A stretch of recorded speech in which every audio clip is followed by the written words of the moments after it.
الحمد لله وكفى وسلام على عباده الذين اصطفى أما بعد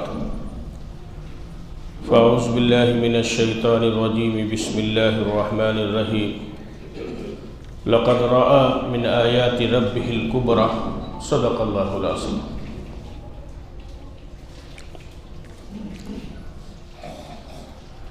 آج شعبان کی 3 تاریخ ہو گئی،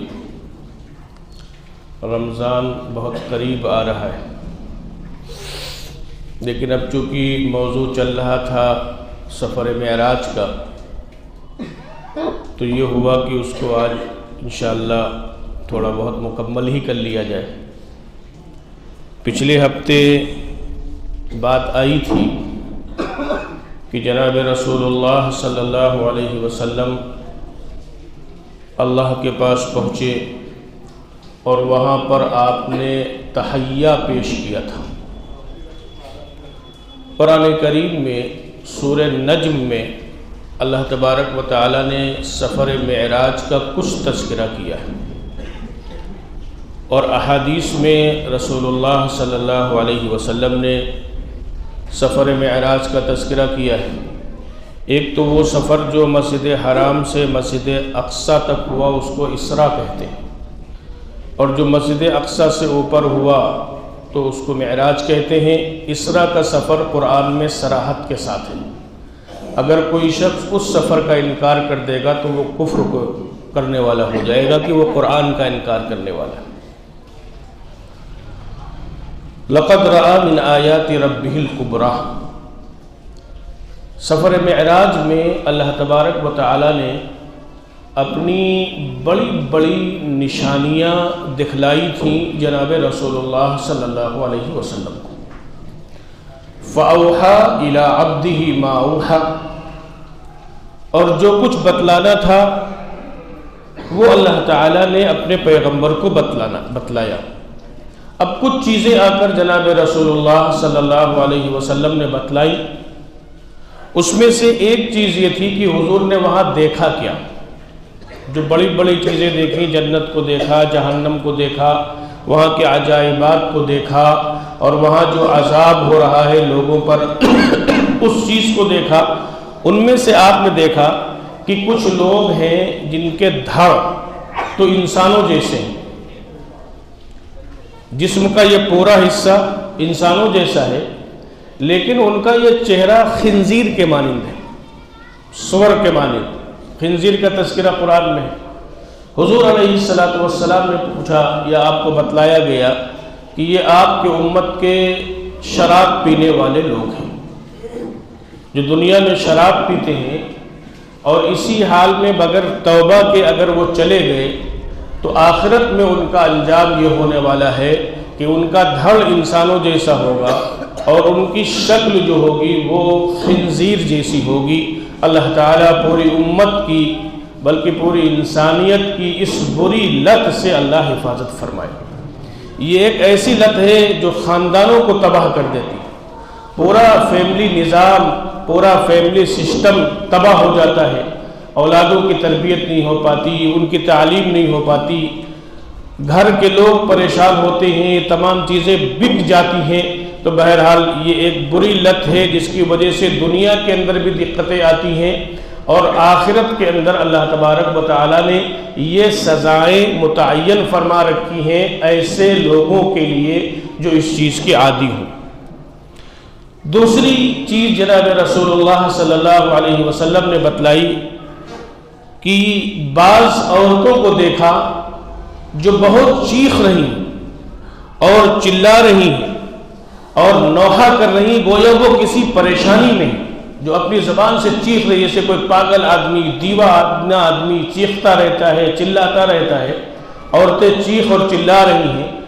حضور علیہ السلام کو بتلایا گیا کہ یہ آپ کی امت کی وہ عورتیں ہیں جو اپنے شوہروں کے ساتھ زبان درازیاں کرتی ہیں، جو اپنے شوہر کے ساتھ بدتمیزی سے پیش آتی ہیں، جو اپنے شوہر کو تنگ کرتی ہیں، تے بتے جو ان کو جواب دیتی ہیں، آخرت میں ان کے ساتھ یہ انجام ہوگا۔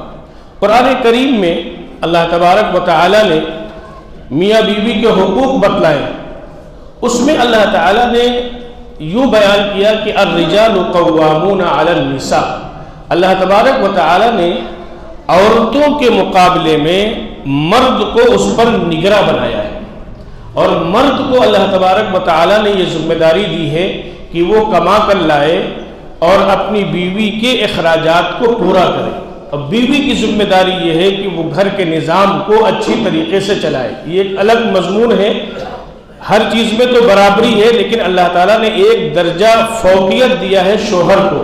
اب شوہر کے ساتھ اگر کوئی بات ہو گئی، ناخوشگوار بات ہو گئی، تو زبان درازی کرنا، بدتمیزی سے پیش آنا، زبان چلانا، اس کو شریعت نے منع کیا ہے، تو اس کا انجام یہ بتلایا گیا۔ اور اس کے بعد میں آپ نے دیکھا کہ کچھ لوگ ہیں جن کے قد بہت چھوٹے ہیں، اور ان کے اوپر گویا پتھر کی بڑی چٹان رکھ دی جا رہی ہے، جس کی وجہ سے وہ دب جاتے ہیں۔ آپ علیہ السلام سے فرمایا گیا کہ یہ آپ کی امت کے متکبر لوگ ہیں، جن کا آخرت میں یہ انجام ہونے والا ہے۔ پھر آپ علیہ السلام نے دیکھا کہ کچھ لوگ ہیں جن کے سر پر بہت بھاری بوجھ رکھا جاتا ہے، اور وہ اس بوجھ کو اٹھانے کی سکت نہیں رکھتے، طاقت نہیں رکھتے، اور اس کے نیچے دب جاتے ہیں، گویا وہ بوجھ اتنا ہے کہ وہ بیٹھ جاتے ہیں، اتنی طاقت نہیں ہے کہ وہ اس کو اٹھا سکیں۔ آپ علیہ السلام نے فرمایا کہ یہ کون لوگ ہیں؟ تو فرمایا گیا کہ یہ آپ کی امت کے بددیانت لوگ ہیں، جو امانتوں میں خیانت کرتے ہیں، یہ وہ لوگ ہیں، آخرت میں ان کا یہ انجام ہوگا۔ پھر آپ نے دیکھا کہ کچھ لوگ ہیں جن کا سر پتھر سے کچلا جا رہا ہے، یعنی پتھر مارا گیا، سر کچل گیا، ٹکڑے ہو گیا، پھٹ گیا سر، اور اس کے بعد میں پھر وہ سر جوڑا گیا، پھر پتھر مارا گیا۔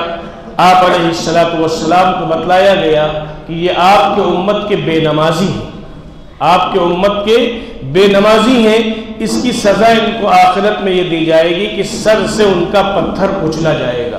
اللہ تعالیٰ پوری امت محمدیہ کو، ہم سب کو بھی نماز کی توفیق عطا فرمائے، اور نماز کی پابندی کی توفیق عطا فرمائے، اور اس کا اہتمام کرنے والا اللہ تبارک و تعالیٰ ہم کو بنائے۔ پھر آپ علیہ السلام نے دیکھا کہ کچھ لوگ ہیں کہ جن کی شرمگاہیں پیشانی پر ہیں، اور اس سے پیپ بہ رہا ہے، اور وہ پیپ ان کے منہ میں آ رہا ہے اور اس کو پی لیں۔ یہ انجام خود ہی خطرناک ہے کہ اس انجام کو اگر دیکھا جائے تو یہ انجام خطرناک ہے کہ شرمگاہ ہماری پیشانی پر ہوگی، اور اس کے بعد میں پیپ بہ رہا ہو، منہ کے اندر جا رہا ہو۔ آپ نے فرمایا گیا کہ آپ کے امت کے وہ مرد اور وہ عورتیں ہیں جو بدکاری کیا کرتے تھے۔ اللہ تعالی ہمیں اس گناہ سے بھی پوری امت کو توبہ کی توفیق عطا فرمائے۔ پھر آپ علیہ السلام کو دکھلایا گیا کہ کچھ لوگ ہیں جو اپنا گوشت کھا رہے ہیں، اور گویا ان کا گوشت کھلایا جا رہا ہے کاٹ کاٹ کر۔ اب ہمارا جسم ہے، اور ہمارا اپنے جسم کا ہم گوشت نوچ کر کھائیں تو تکلیف ہوگی کہ نہیں ہوگی؟ یا ہم نوچ کر کھائیں، یا کوئی ہمارا گوشت کاٹ کے ہمیں کھلائے تو ہمیں تکلیف ہوگی۔ آپ علیہ السلام سے فرمایا گیا کہ یہ آپ کی امت کے غیبت کرنے والے لوگ ہیں، آپ کی امت کے غیبت کرنے والے لوگ ہیں، ان کا انجام یہ ہوگا کہ گویا وہ اپنا گوشت آخرت میں کھائیں گے۔ ایسا نہیں کہ کھلائے، یہ ہو سکتا ہے کوئی تصور ہو، پیغمبر صلی اللہ علیہ وسلم فرما رہے ہیں کہ آخرت میں وہ اپنا گوشت نوچ کر کھائیں گے، یا ان کو کھلایا جائے گا۔ لیکن افسوس یہ ہے کہ یہ برائی اور اس برائی کا برا ہونا وہ ہمارے دلوں سے تقریباً نکل گیا، ہم بھی اسی میں غیبت کو ہم نے برا سمجھنا ختم کر دیا ہے۔ اب تو ہماری کوئی دین کی مجلس ہو، دنیا کی مجلس ہو، غیبت سے خالی نہیں ہوتی ہے۔ اللہ تعالی ہم سب کی حفاظت فرمائے۔ تو بہرحال یہ مختصر باتیں تھیں لقد رأى من آیات ربہ الکبریٰ کے حوالے سے، کہ اللہ تبارک و تعالی نے اپنے پیغمبر جناب محمد الرسول اللہ صلی اللہ علیہ وسلم کو کچھ نشانیاں دکھلائی، کچھ اور باتیں تھیں، لیکن وقت بہرحال ہو رہا ہے۔ اب حضور علیہ السلام جب سفر معراج سے واپس آئے، اور اس کے بعد میں صبح ہوئی، جب صبح ہوئی تو آپ جب ام ہانی کے گھر پہ آپ کا قیام تھا رضی اللہ تعالی عنہ، تو وہاں سے جب آپ حرم جانے لگے تو آپ نے حضرت ام ہانی کو یہ پورا واقعہ بتلایا کہ ہمارے ساتھ یہ ہوا، اس رات میں یہ سفر ہوا۔ حضرت ام ہانی رضی اللہ تعالیٰ عنہ نے آپ کا کرتا پکڑ لیا کہ آپ سب کچھ کریے گا، لیکن یہ بات جا کر حرم میں کسی اور سے نہ بتائیے گا، کیونکہ ان کو معلوم تھا کہ یہاں کیا صورتحال ہے، مخالفت کا کیا دور ہے اور کتنی آپ کو اذیتیں پہنچائی جا رہی ہیں۔ اس لیے حضرت ام ہانی رضی اللہ تعالیٰ عنہ نے یہ بطور مشورہ آپ سے یہ بات فرمائی۔ آپ علیہ السلام نے کہا کہ یہ بات تو میں ضرور جا کر لوگوں کو بتلاؤں گا۔ چنانچہ حضور صلی اللہ علیہ وسلم حرم تشریف لائے۔ اس زمانے میں عام طور پر لوگ چھوٹی سی آبادی تھی، حرم میں آ کر بیٹھتے بھی تھے، اس کا طواف بھی کرتے تھے، اس کی عبادت بھی کرتے تھے۔ حضور صلی اللہ علیہ وسلم کو مستقل طور پر تکلیف پہنچائی جاتی تھی، لیکن کچھ لوگ سنجیدہ لوگ تھے مکہ کے، وہ لوگ آپ سے یہ بات کہتے تھے جو آپ کے خاندان کے لوگ تھے، ایمان نہیں لائے تھے، لیکن وہ آپ سے یہ کہتے تھے کہ اے محمد صلی اللہ علیہ وسلم، کیا آج آپ پر کوئی اللہ کا کلام جس کو آپ کہتے ہیں وہ نازل ہوا؟ اور وہ ایسے عارف تھے، ایسے دانشور تھے، ایسے ادیب تھے کہ قرآن جب حضور ان کے سامنے پڑھتے تھے تو اس کے ترجمے کی ضرورت اس وقت نہیں تھی لوگوں، ان کا بچہ شاعر تھا، ان کی عورتیں شاعرہ تھیں۔ آج کے عرب کو تو شاید ترجمے کی ضرورت پڑ جائے گی، لیکن اس وقت کے عرب کو اس کے ترجمے کی ضرورت نہیں تھی۔ تو جب مکہ کے خاندان کے لوگ آئے، سفر معراج کے دوسرے دن حضور حرم میں بیٹھے ہیں، تو آپ صلی اللہ علیہ وسلم نے ارشاد فرمایا کہ ہاں، اللہ نے ہم پر یہ آیات نازل فرمائی ہیں، سبحان الذی اسری بعبدہ لیلا من المسجد الحرام الی المسجد الاقصی الذی بارکنا حولہ لنریہ من آیاتنا انہ هو السمیع البصیر۔ لنریہ، اس سفر میں اللہ نے بڑی نشانیاں دکھلائیں، قرآن میں بھی اللہ نے اس کا سورہ بنی اسرائیل میں بھی تذکرہ کیا۔ تو اب جب یہ آیت سنی ان لوگوں نے تو ان کے تصور میں آ گیا، وہ مسجد اقصی کو جانتے تھے اور ان کو معلوم تھا، وہ سفر کیا کرتے تھے تجارت کی غرض سے، فلسطین جایا کرتے تھے، اور اس زمانے میں جو سب سے تیز رفتار سواری تھی وہ اونٹ کی سواری تھی، کیونکہ گھوڑا اتنا لمبا سفر نہیں کر سکتا تھا، اونٹ ہی اتنا لمبا سفر کر سکتا تھا۔ تو 1 مہینہ ان کو جانے میں لگتا تھا مکہ مکرمہ سے فلسطین مسجد اقصی تک، اور 1 مہینہ واپسی میں لگتا تھا۔ اور اس زمانے میں وہ سب سے تیز رفتار جو سواری تھی اونٹ سے سفر کرتے تھے، اور اونٹ اس زمانے کے جو ہوتے تھے تو وہ ریگستان میں بہت تیز چلا کرتے تھے، 1 گھنٹے میں وہ 20-30 کلومیٹر کا سفر کر لیا کرتے تھے، وہ سب سے تیز رفتار سواری تھی۔ تو ان کو معلوم تھا کہ جو سفر ہم 1 مہینے میں پورا کرتے ہیں یہ 1 رات میں کیسے گئے؟ اب بحران مچ گیا پورے مکہ میں، اور حضور صلی اللہ علیہ وسلم یہی چاہتے تھے۔ چنانچہ صدیق اکبر رضی اللہ تعالیٰ عنہ کو کسی نے بتلایا جا کر، حضرت ابوبکر صدیق کو بتلایا کہ یہ بتلاؤ، کسی نے پکڑا ان کو، اور پکڑنے کے بعد میں کچھ سوال کیے۔ لوگوں نے یہ سمجھا تھا کہ اگر آج ہم ابوبکر صدیق کو حضرت محمد صلی اللہ علیہ وسلم سے جدا کر سکتے ہیں تو آج یہ وقت ہے کہ ہم ان کو ان سے جدا کر سکتے ہیں۔ تو ابوبکر صدیق سے کہا لوگوں نے کہ یہ بتلاؤ کہ اگر کوئی شخص یہ کہے کہ راتوں رات ہم مسجد حرام گئے پھر آسمانوں پر گئے تو کیا تم اس کو مانو گے؟ تو سیدنا صدیق اکبر رضی اللہ تعالیٰ عنہ نے کہا کہ ہم تو نہیں مانیں گے، یہ بات سمجھ سے بالا تر ہے۔ تو اب لوگ خوش ہو گئے کہ اب تو وہ وقت آ گیا۔ تو لوگوں نے کہا کہ تمہارے ساتھی محمد صلی اللہ علیہ وسلم کہہ رہے ہیں۔ تو ابوبکر نے جانتے ہو کیا فرمایا؟ اگر وہ کہہ رہے ہیں تو سچ کہہ رہے ہیں، اگر وہ کہہ رہے ہیں تو سچ کہہ رہے ہیں، ایسا ہوا ہوگا۔ اب ابوبکر صدیق کو فوراً ذہن میں آیا کہ حرم میں کہیں ایسا نہ ہو میرے مصطفیٰ کو لوگ گھیرے ہوئے نہ ہو، فوراً دوڑے ہوئے سیدنا صدیق اکبر رضی اللہ تعالیٰ عنہ حرم آئے اور دیکھا پورے حرم میں شور ہو رہا ہے، ہنگامہ مچا ہوا ہے اور آوازیں بلند ہو رہی ہیں کہ یہ کیسے ہو سکتا ہے کہ آپ نے 1 رات میں اتنا لمبا سفر کر لیا، یہ کیسے ہو سکتا ہے؟ یہ سوال جواب چیخ و پکار ہے۔ ابو بکر صدیق کو معلوم تھا کہ یہ اللہ کے محبوب ہیں، یہ اللہ کے پیغمبر ہیں، اور اللہ کی قدرت سے ایک رات میں یہ سفر کرانا اللہ کی قدرت سے باہر نہیں ہے۔ ابو بکر صدیق نے لوگوں سے کہا چپ رہو اور میں ان سے کچھ سوال کرنا چاہتا ہوں۔ ابو بکر صدیق اپنے اطمینان کے لیے نہیں سوال کرنا چاہتے تھے، ابو بکر صدیق تو مطمئن تھے کہ جو بات آقا نے فرمائی وہ 100% صحیح ہے۔ ابو بکر صدیق ان کو لاجواب کرنا چاہتے تھے، کفار مکہ کو۔ تو جانتے ہیں ابو بکر صدیق رضی اللہ تعالیٰ عنہ نے کہا کہ اللہ کے رسول آپ مسجد اقصی تشریف لے گئے تھے؟ ہاں گئے تھے۔ آپ نے وہاں دیکھا کتنے دروازے ہیں؟ جناب رسول اللہ صلی اللہ علیہ وسلم فرماتے ہیں کہ گویا مسجد اقصی میرے سامنے کر دی گئی۔ حضور نے فرمایا اتنے دروازے۔ ابو بکر صدیق نے ان لوگوں سے کہا جو مکہ کے لوگ تھے، یہ بتلاؤ تم مسجد اقصی جاتے ہو، یہ دروازے جتنے بتلا رہے ہیں اتنے؟ ہاں یہ دروازے تو ہیں، یہ بات تو یہ صحیح کہہ رہے۔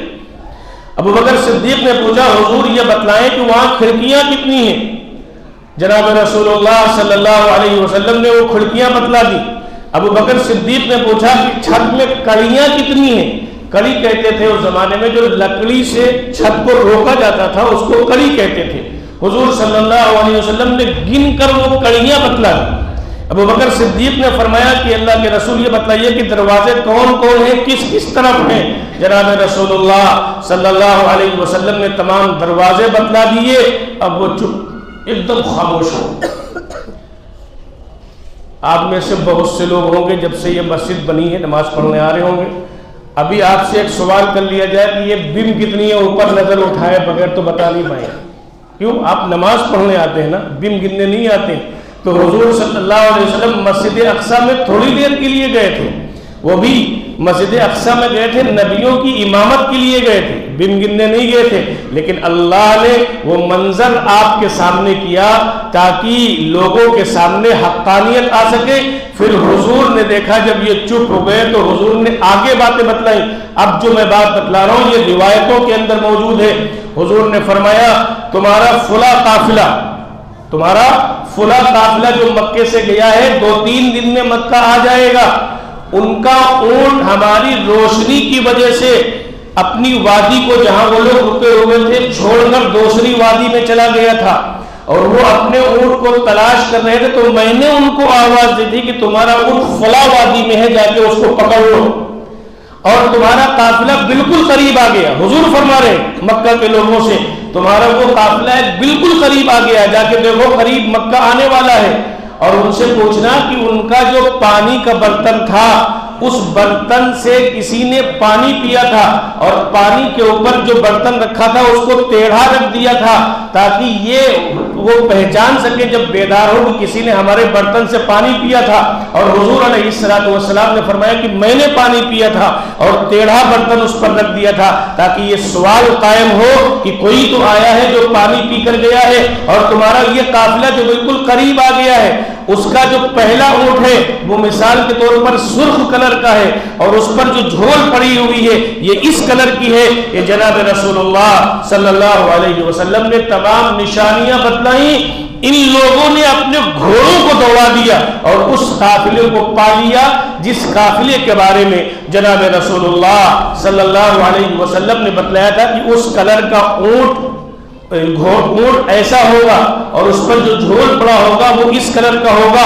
تو ان لوگوں نے دیکھا وہی کلر ہے جو حضور علیہ السلام نے بتلایا ہے۔ پھر وہ قافلہ 3-4 دن کے بعد آ گیا جس کا اونٹ گم ہوا تھا۔ اس قافلے والوں سے کہا کہ یہ بتلاؤ تمہارا اونٹ گم ہوا تھا؟ تو کہتے ہیں تمہیں کیسے پتا چلا کہ ہمارا اونٹ گم ہوا تھا؟ ہمارا اونٹ گم ہوا تھا کہیں گے تمہیں کسی نے آواز لگائی تھی؟ کہیں گے وہ آواز تو مجھے جو محسوس ہوئی تھی وہ محمد کی آواز تھی صلی اللہ علیہ وسلم، انہوں نے مجھے آواز دی تھی کہ تمہارا اونٹ فلاں وادی میں ہے، تم جا کر اس پہ پکڑ لو۔ تو کہیں گے یہ باتیں بتلائی کس نے؟ تو مکہ کے لوگوں نے کہا کہ یہ باتیں محمد صلی اللہ علیہ وسلم نے بتلائی ہیں۔ تو یہ سفر معراج پر واپس ہونے کے بعد میں جناب رسول اللہ صلی اللہ علیہ وسلم نے معراج کی ان واقعات کو بتلایا تاکہ یہ لوگ جو انکار کر رہے ہیں ان کا انکار کرنا انکار نہ رہے۔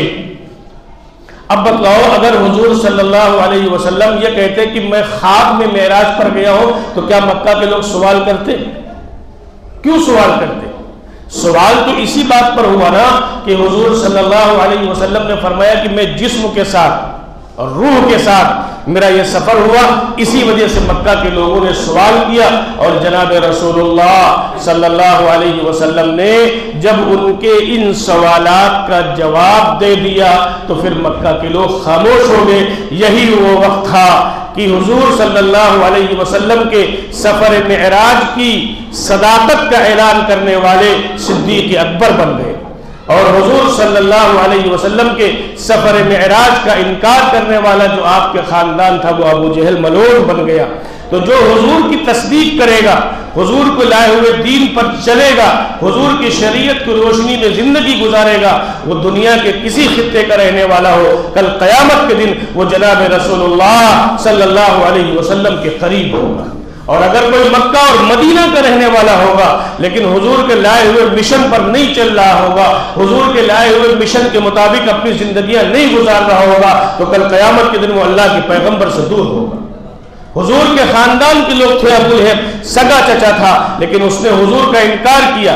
حضور کی شان میں سب سے پہلے گستاخی ابو لہب نے کی، اس کا انجام قرآن نے کہا تبت یدا ابی لہب وتب ما اغنى عنه ماله وما كسب سيصلى نارا ذات لہب وامرأته حمالة الحطب في جيدها حبل من مسد۔ سگا چچا ہے حضور کا، اور جب حضور کی مخالفت کی تو اللہ نے اس کی مذمت میں پوری ایک سورت قرآن کی نازل فرما دی۔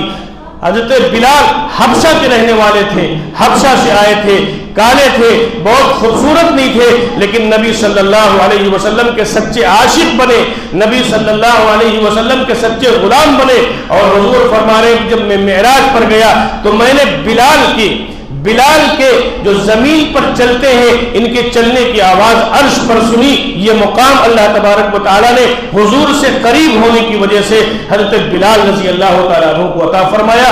تو اگر ہم حضور سے قریب ہوں گے تو اللہ کے یہاں مقام ملے گا، حضور سے دور ہوں گے ہمارا نام چاہے جتنا مسلمانوں جیسا ہو، اللہ کے نبی کا قرب نہیں مل سکتا ہے۔ سفر معراج سے یہی ہمیں سبق ملا، جن برائیوں کو اللہ کے پیغمبر کو دکھلایا گیا ہے ان برائیوں سے ہمیں اپنے آپ کو بچانا ہے۔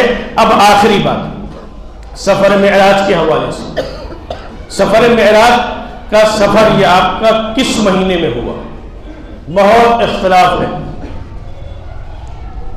کس مہینے میں یہ آپ کا سفر ہوا، اس سلسلے میں بڑا اختلاف ہے۔ یقینی طور پر آپ کسی مہینے کو متعین نہیں کر سکتے، اور مزے کی بات یہ ہے کہ جس مہینے میں لوگ روزہ رکھتے ہیں معراج کا، اور جس مہینے میں لوگ رات میں جگتے ہیں معراج کے نام پر، رجب کے مہینے میں وہ سب سے کمزور روایتیں ہیں کہ اس مہینے میں آپ کو معراج ہوئی تھی، سب سے کمزور روایتیں۔ تو اس لیے سفر معراج کا کوئی تعین نہیں کہ کس سن میں ہوا، 5 ربیع میں ہوا، 9 ربیع میں ہوا، کسی نے تعین ہی نہیں کیا ہے۔ تو اب جب تعین نہیں ہوا کہ سفر معراج کس رات میں ہوا تو پھر وہ رات فضیلت والے کیسے ہو گئی، وہ رات فضیلت والی کیسے ہوگی؟ تو اس لیے شب قدر